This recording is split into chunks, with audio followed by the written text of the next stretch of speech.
नमस्कार. आज आपण बघणार आहे सांधेदुखीचा त्रास, हाडाचे दुखणे यासाठी ओमेगा 3 आणि ओमेगा 6 भरपूर असे आहारामध्ये सुपरफूड म्हणून ओळखले जाणारे जवस आणि तिळाचे टिकाऊ असे लाडू. कोणतेही महागडे साहित्य आपण यासाठी वापरणार नाही आहे, तर असे हे स्वस्तात मस्त पौष्टिक लाडू कसे बनवायचे ते मी तुम्हाला या व्हिडिओमध्ये दाखवणार आहे. तर व्हिडिओ स्किप न करता शेवटपर्यंत नक्की बघा. इथे मी 1 वाटी तीळ घेतलेले आहेत आणि हे तीळ मी लोखंडी कढईमध्ये भाजून घेणार आहे. खूप भाजायचे नाही आहेत. तर या तिळामध्ये ओमेगा 6 आणि फायबर असते. तर सांधेदुखीचा ज्यांना त्रास असेल त्यांनी तीळ आवर्जून खा. आणि त्वचेच्या आरोग्यासाठी सुद्धा तीळ हे अतिशय फायदेशीर आहेत. तर तीळ हे आपल्या आहारामध्ये आपण नक्की समावेश करा. आणि कोणाला दुसरं असं म्हणजे जवस हे सुद्धा आपल्या आरोग्यासाठी खूप फायदेशीर आहे. तर जवसामध्ये ओमेगा 3 असतं, जे आपल्या हृदयाच्या आरोग्यासाठी खूप महत्त्वपूर्ण असतं. फॅटी ॲसिड असतं, ज्यामुळे आपल्या रक्तातले कोलेस्ट्रॉल हे जे नियंत्रित ठेवण्यासाठी मदत करतं. रक्तातील वाईट कोलेस्ट्रॉल कमी करण्यासुद्धा मदत करतं. रक्तवाहिन्यामध्ये जर कोलेस्ट्रॉल जमा होऊ देत नाही जवस. आणि भरपूर अशा फायबरचं प्रमाण असतं जवसामध्ये. 1 चमचा जवसामध्ये 3 ग्रॅम इतकं फायबर असतं. त्यामुळे जवस हे सुद्धा आवर्जून खा. आणि तिसरी आहे ती हळीवसुद्धा ही स्त्रियांच्या आरोग्यासाठी खूप महत्त्वाची आहे. तर हळीवसुद्धा थंडीमध्ये खा, कारण हळीव ही गरम असते.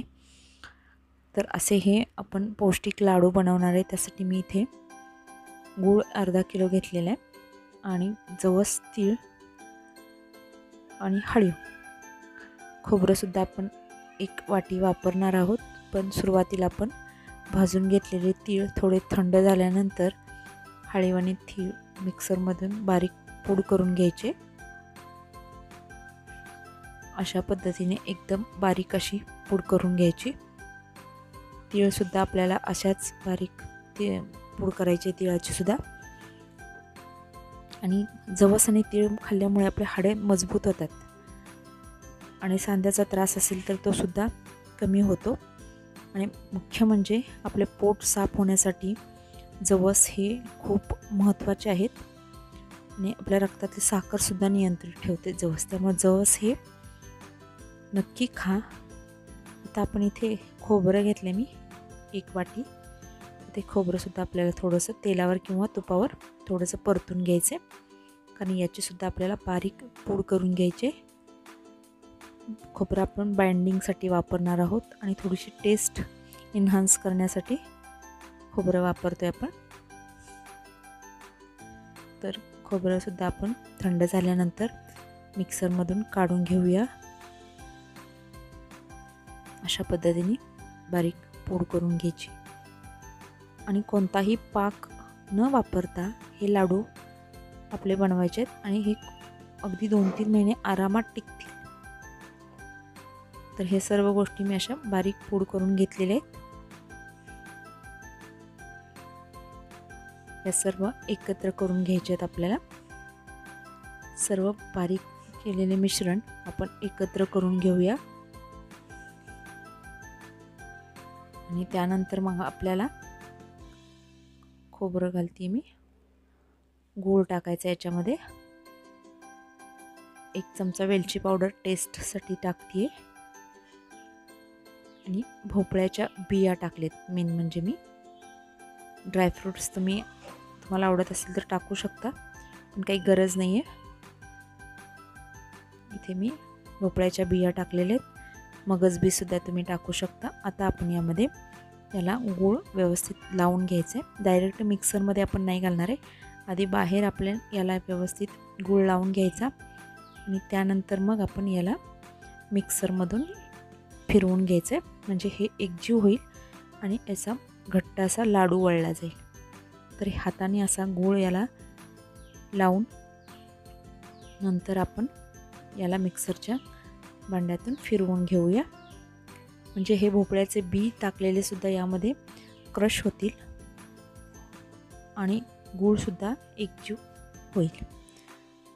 तर हे अशा पद्धतीने हाताने अगदी व्यवस्थित मिक्स झाल्यानंतर आपल्याला हे मिक्सरच्या भांड्यात घालायचे. तर आपण हे आता फिरवून घेऊया.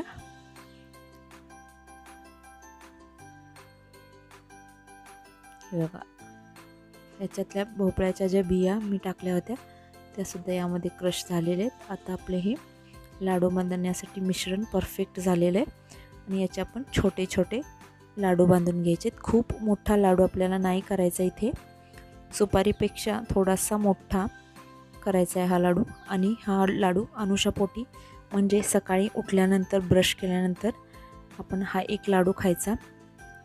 आपलं पोट साफ राहील आणि एकदम फ्रेश वाटेल दिवसभर आणि अंगात गरमीसुद्धा राहील. तर अगदी पटकन वळतो आहे हा लाडू.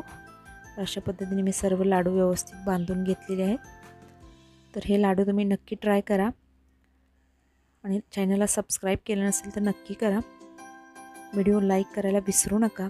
चला तर भेटूया मग अशाच एका छानशा रेसिपीसोबत. तोपर्यंत धन्यवाद.